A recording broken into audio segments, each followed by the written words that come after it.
UGC एक ऐसा मामला बन गया है जिसके पूरे देश में विरोध प्रदर्शन हो रहे हैं। स्वर्णों के खिलाफ कहा जा रहा है, तो वहीं एससी एसटी ओबीसी का कहना है कि इसके ऊपर स्टे नहीं लगना चाहिए। लेकिन अब केंद्रीय मंत्री चिराग पासवान ने उसी यूजीसी के ऊपर क्या सोचा है, उनका क्या मत है, उनके नज़र में यूजीसी कितना सही कितना गलत है, आइए आज हम खबर को विस्तार से जानते हैं। चिराग पासवान ने कड़ा रुख अपनाया है। नियम बदलते या फिर अध्यादेश लाएं, दलितों और छात्रों का हक मारकर विकास बिल्कुल भी मंजूर नहीं है, ऐसा सोचना है केंद्रीय मंत्री चिराग पासवान का। नमस्कार, मैं हूं संजीव और आप देख रहे हैं आप तक न्यूज। अगर आप हमारे चैनल पर नए हैं तो चैनल को जरूर सब्सक्राइब कर लें। यूजीसी के नए नियमों और उन पर हो रहे प्रदर्शनों पर चिराग पासवान की प्रतिक्रिया काफी संतुलित लेकिन स्पष्ट रही है।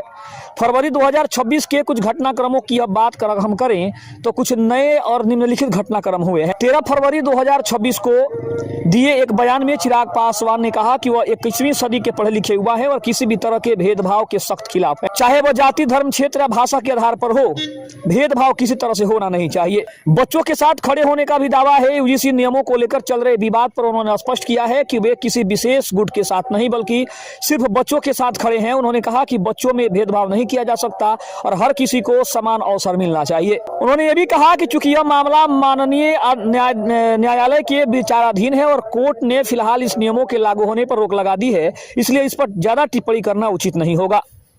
उन्होंने जोर देकर कहा कि यह विश्वविद्यालय प्रबंधन की जिम्मेदारी है कि वे सुनिश्चित करें कि किसी भी छात्र के साथ अन्याय न हो, क्योंकि छात्र ही देश का भविष्य है। चिराग पासवान ने विपक्ष पर छात्रों को गुमराह करने और सरकार के खिलाफ झूठा नैरेटिव सेट करने का भी बड़ा आरोप लगाया है। इसी ने जनवरी 2026 में उस शिक्षण संस्थानों में समानता को बढ़ावा देने के लिए नए नियम लागू किए थे, जिन पर सामान्य वर्ग के छात्रों ने भेदभाव का आरोप लगाते हुए प्रदर्शन किया था। वर्तमान में सुप्रीम कोर्ट ने इस नियम पर रोक लगा रखी है। अगर चिराग पासवान की ताजा सोच और रणनीति इस समय सामाजिक न्याय और गठबंधन धर्म के बीच संतुलन बनाने पर टिकी है, फरवरी 2026 की परिस्थितियों में उनके विचारधारा के कई प्रमुख बिंदु भी सामने आ रहे हैं। पिछड़ों और दलितों के हक पर अडिग हैं। चिराग पासवान का स्पष्ट मानना है कि वे एनडीए का हिस्सा जरूर हैं, लेकिन दलितों और वंचितों के मुद्दों जैसे चौकीदार दफादार बहाली और क्रीमी लेयर पर वे अपनी विचारधारा से समझौता नहीं करेंगे।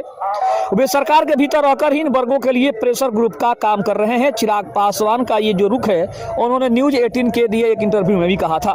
दूसरी तरफ बात करें तो परीक्षा प्रणाली बनाम विरासत की बात करें तो चौकीदार बहाली के मुद्दे पर भी उनकी सोच ये है कि पुरानी व्यवस्था उन गरीब परिवारों की सामाजिक सुरक्षा से थी। वे नई परीक्षा प्रणाली का विरोध नहीं कर रहे हैं, लेकिन चाहते हैं कि उन परिवारों के लिए विशेष प्रावधान या अध्यादेश लाया जाए। यूजीसी प्रदर्शन और अन्य छात्र आंदोलनों पर उनकी सोच ये है कि युवाओं की आकांक्षाओं को दबाया नहीं जा सकता है। वे तकनीकी सुधारों के पक्षधर हैं, लेकिन भेदभाव रहित अवसर को प्राथमिकता देते हैं। वे अपनी पार्टी को बिहार के बाहर बंगाल और तमिलनाडु के में विस्तार देने की सोच रहे हैं, ताकि 2029 के लोकसभा चुनावों के लिए अपनी मोलभाव की शक्ति को बढ़ा सके। चिराग पासवान खुद को बिहार फर्स्ट और बिहारी फर्स्ट विजन के जरिए नीतीश कुमार के विकल्प के रूप में तैयार कर रहे हैं। हालांकि फिलहाल वे एनडीए को मजबूत रखने की बात कहते हैं और बिहार फर्स्ट विजन में साफ तौर पर दिख रहा है। समझने की कोशिश करें तो चिराग पासवान इस समय सुलझे हुए विद्रोही की भूमिका निभा रहे हैं, जो सरकार का हिस्सा भी है और सरकार की उन नीतियों का आलोचक भी, जो उनके वोट बैंक को प्रभावित कर रही है। खबर आपको कैसी लगी कमेंट में जरूर बताइएगा। तब तक के लिए धन्यवाद। जय हिंद, जय भारत।